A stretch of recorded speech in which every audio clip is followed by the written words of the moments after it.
À travers champs, c'est un chapelet mortel qui s'égrène dans les prairies du sud de l'Ukraine.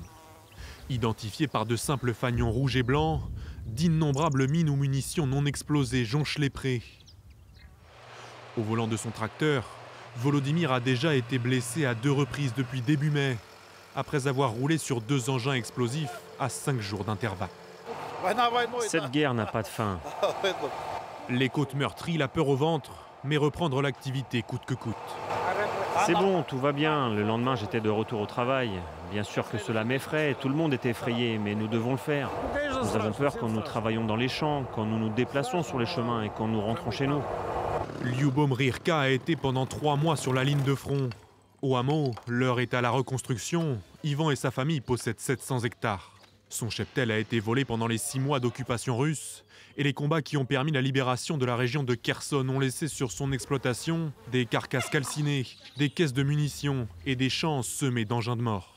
Comme nombre d'agriculteurs ukrainiens, il se débrouille par lui-même, quitte à déminer de façon artisanale. Nous avons acheté des détecteurs de métaux et nous avons marché à plusieurs à travers nos champs, séparés de 5-6 mètres, et nous continuons à le faire.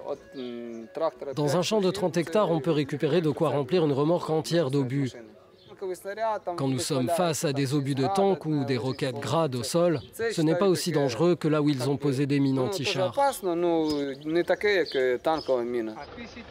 Experts bien malgré eux en explosifs, Ivan et ses amis font le tri entre les obus éventrés et ceux non explosés, quitte parfois à déminer à main nue.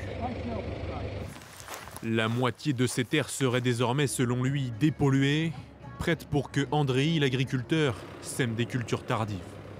Voilà les graines de tournesol.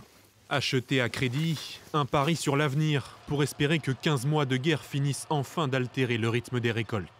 Ce serait bien si les champs pouvaient être déminés cet été, car cet automne, nous devons planter de nouveau.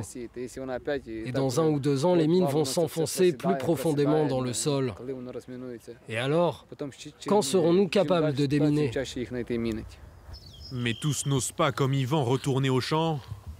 Les 3/4 des surfaces des environs resteront en jachère.